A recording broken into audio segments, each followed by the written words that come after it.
morning, everyone. My name is Lokman Musa, and I'll be the speaker for this particular video. For our performance-based activity, our group has selected the poem A Poison Tree by William Blake. William Blake was an English poet, artist, and important figure of the Romantic period. This poem was published in 1794 as part of his collection entitled Songs of Experience. A Poison Tree explores what can happen when anger is hidden instead of being expressed and resolved. At the beginning of the poem, the speaker becomes angry with a friend. He communicates his feelings honestly, and his anger ends. However, when he becomes angry with an enemy, he chooses to remain silent. As a result, his anger continues to grow. Blake presents the speaker's anger as if it were a tree. The speaker feeds this tree with fear, tears, false smiles, and deception until it produces a bright apple. Although the apple looks attractive, it represents the dangerous result of suppressed anger and hatred. The enemy enters the speaker's garden, and the poem ends with him lying beneath the tree. The main themes presented in the poem are anger, revenge, deception, hatred, and the importance of honest communication. Our group selected this poem because its message remains relevant to people today. Many conflicts become more serious when individuals hide their feelings instead of communicating openly. The poem also offers opportunities to explore literary devices such as extended metaphor, symbolism, personification, imagery, and contrast. Through our creative recitation, we aim to demonstrate how hidden anger gradually grows into something destructive. Good morning, everyone. I will discuss the meaning, themes, and literary elements found in William Blake's poem A Poison Tree. The poem contains 4 stanzas, and each stanza represents a different stage in the development of the speaker's anger. In the first stanza, Blake creates a contrast between the speaker friend and foe. When the speaker honestly communicates his anger to his friend, the problem is resolved. However, when he hides his anger towards his foe, it begins to grow. And moving to the second stanza, the speaker describes how he feeds his anger with fears, tears, false smiles, and deceitful behavior. This suggests that the speaker does not attempt to resolve the conflict. Instead, he deliberately allows his negative emotions to become stronger. And the third stanza describes the anger growing into a tree that produces a bright apple. The enemy notices that attractive apple and understands that it belongs to the speaker. In the final stanza, the enemy secretly enters the garden at the night. The following morning, the speaker sees his enemy lying beneath the tree and appears pleased with the outcome. And the central theme of the poem is the descriptive nature of suppressed anger. Blake shows that anger can become dangerous when it is hidden and continuously encouraged. Another important theme is communication. And moving to the next, the speaker's anger towards his friend ends because he expresses it, while his unspoken anger towards his enemy grows. The poem also explores revenge and also deception. The speaker hides his true intentions behind smiles and allows his foe to be attracted to the apple. This shows that contrast between outcomes, apprehension, and inner feelings. The most important literary device in the poem is the extended metaphor, and the growing tree represents the speaker's anger, while the apple represents the descriptive outcome of the anger. Black also uses symbolism, personification, imaginary, repetition, rhythm, and construct. Through these literary elements, Black communicates that negative emotions should be addressed honestly before they grow and cause serious consequences.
Conflict, dissipation, and nature.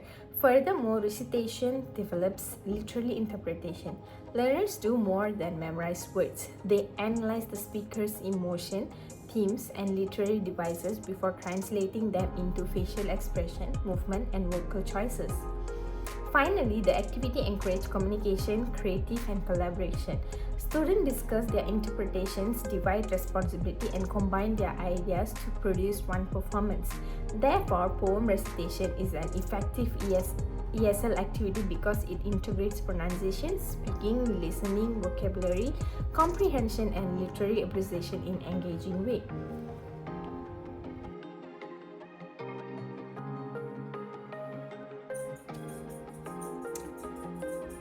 I was angry with my friend.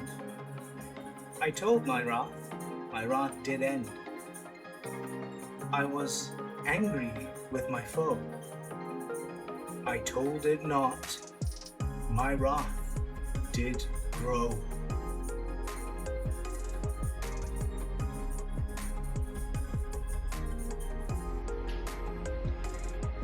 And I watered it in fears, night and morning with my tears.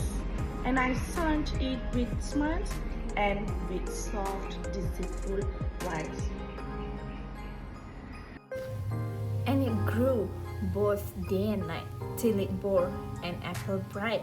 And my foe beheld it shine, and he knew that it was mine.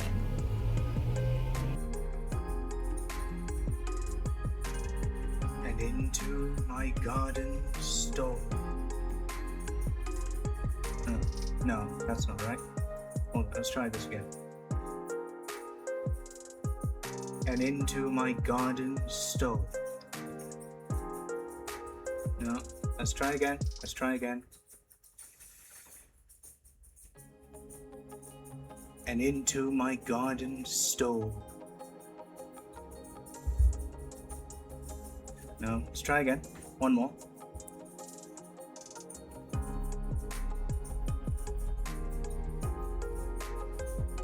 And into my garden stole. Okay. When the night had veiled the pool.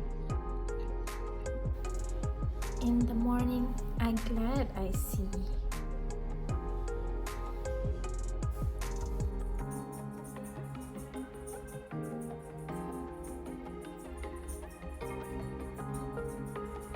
Oh, hold on. Let's try that again.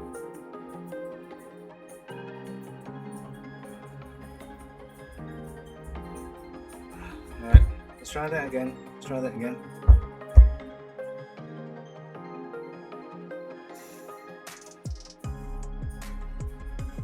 My foe, outstretched beneath the tree. Right, let's do a second take. Let's do a second take.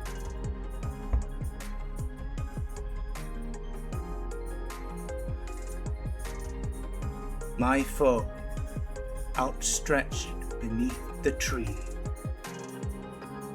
Let's try another one.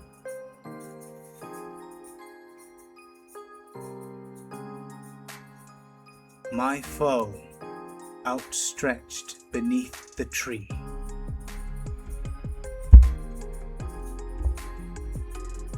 Let's try that again.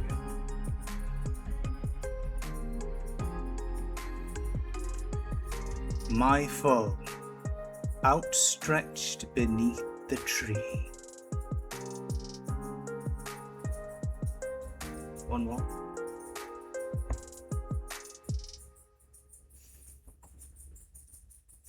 My foe, outstretched beneath the tree. My foe, outstretched beneath the tree. My foe, outstretched beneath the tree. Right, so there's a lot to say, and I don't really have the memory jargon, the memory to actually remember. So I have a script here with me. In our creative poem recitation, we used several visual and vocal elements to communicate the meaning of a poison tree. Firstly, we selected dark-colored clothing and simple dark backgrounds to represent the speaker's negative emotions. As the poem progresses, the atmosphere becomes increasingly dark, reflecting how the speaker's unresolved anger develops into hatred and revenge.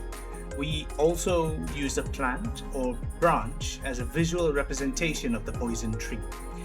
The growth of the plant symbolizes how anger can become stronger when it is continuously fed. The watering movements represent the speaker feeding his anger with fear and tears. The red apple is another important prop in our performance. It represents the final product of the speaker's anger. Although it appears bright and attractive, it is connected to deception, temptation, and destruction. This reflects the contrast between appearance and reality in the poem. Our facial expressions and tones of voice also change throughout the recitation.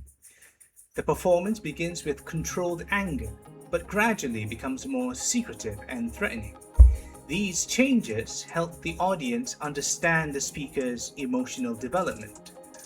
For the final line, all three members appear through a split-screen edit. This creates a coordinated and dramatic ending, even though we recorded our parts in different locations. It also emphasizes the serious consequences of allowing anger to grow without addressing it. Therefore, our performance choices transform the poem's figurative language into visible actions and emotions, helping the audience understand its themes and symbols more clearly.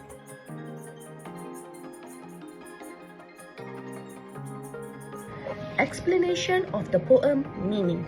Our performance does demonstrate how the speaker hidden anger develops throughout the poem. In the first stanza, the construct between the friend and foe reveals the importance of communication. The speaker communicates with his friends and his anger ends. However, he remains silent toward his enemy, causing the anger to grow. The watering action in the second stanza shows that the speaker is actively feeding his anger, his fears, and tears function like water, while his false smiles function like sunlight. These images transform to an invisible emotions into a tree that the audience can visualize. The speaker's smiles do not represent genuine happiness or forgiveness. Instead, the concealer is hatred and intentions. This demonstrates the theme and deception and shows that outward appearances may not reveal a person's true emotions. The apple represents the outcome of the speaker's suppressed anger. Its brightness makes it appear attractive, but it leads to discretion. The garden can also represent the speaker's private emotions world where his resentment has been allowed to grow. Our recitation uses vocal changes, facial expressions, symbol movements, and visual props to communicate these ideas. These elements allow the audience to see the development of anger from a small disagreement into a dangerous desire for revenge. Therefore, the performance helps make the poem extend metaphor, symbolism, and emotional progression easier to understand. In conclusion, A Poison Tree by William Blake demonstrates how suppressed anger can grow into hatred, deception, and revenge. Through the extended metaphor of a growing tree, the poem warns reader about the danger of hiding negative emotions instead of addressing them honestly. Our creative poem recitation uses changes in voice, facial expression, movement, symbolic props, and visual editing to represent the development of the speaker's anger. The plant represents the growing emotion while the bright apple symbolizes its attractive but destructive outcome. Although our group members recorded in separate locations, careful planning and editing allowed us to produce coordinated performance. Each member contributed a first different stanza and explanation while maintaining a consistent visual and emotional style. The activity also demonstrates how poetry can be used to teach English meaningfully. It develops pronunciation, intonation, speaking, listening, vocabulary, comprehension, creative, and confident. At the same time, it encourages learners to analyze themes, symbols, and other literary devices. Ultimately, the poem reminds us that honest communication is essential. When anger is ignored or deliberately encouraged, it can harm both ourselves and others. Thank you. That's all from us. Thank you.